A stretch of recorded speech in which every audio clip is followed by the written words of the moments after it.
As George and Martha Washington, they have been given interesting, informative, and entertaining talks and appearances traveling throughout the United States. Bill is a member of the Daytona, Ormond chapter of the Sons of the American Revolution, and Cara belongs to the Colonel Arthur Irwin chapter of the Daughters of the American Revolution located in DeLand. Welcome and thank you for coming.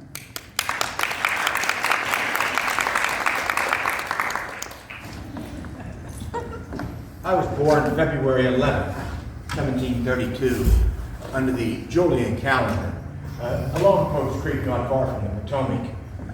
In my youth, I moved twice, but spent most of my youth at a place called Ferry Farm along the banks of the Rappahannock across from the village of Fredericksburg.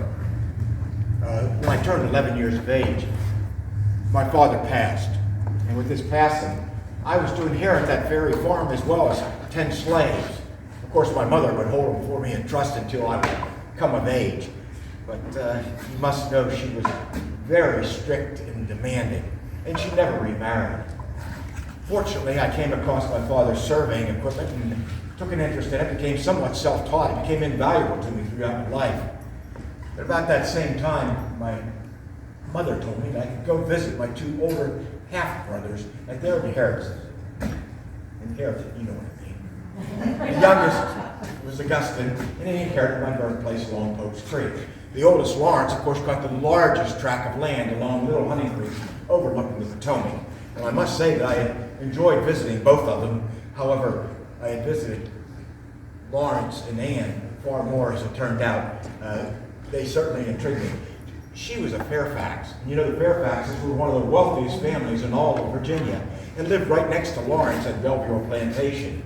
And anytime I visited them, I enjoyed hearing his stories about service in the Virginia Regiment, especially when he was with the Royal Navy at the Battle of Cartagena down in the Caribbean.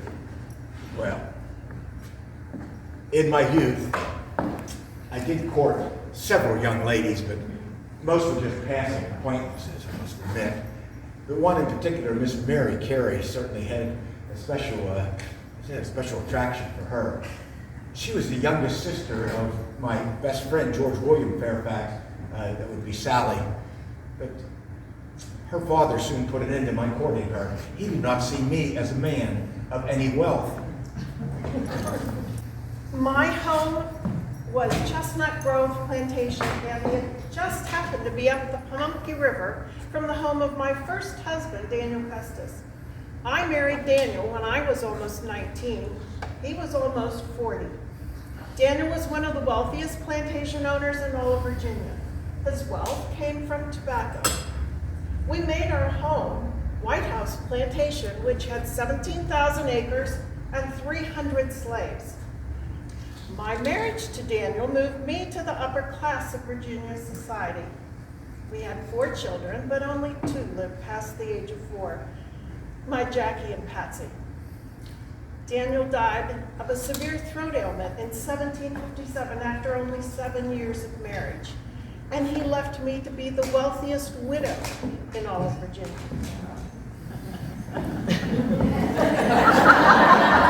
Country with the Fairfax family.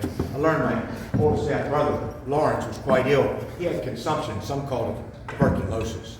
The Fairfaxes recommended that he should go to the Caribbean, to the island of Barbados. There was a doctor there that they knew that had success working with those ailments. Well, his wife Anne had just given birth to their daughter Sarah, and she was in no condition to travel. So I agreed to accompany him to Barbados. It'd be the only time I'd leave America in my life. Once there, I was so taken with the tropical fauna and the tropical climate that after about 3 weeks, I contracted that dreaded disease, smallpox. I was fortunate, I had a good doctor attend to me, and after several weeks, I only had a few pockmarks left on my face.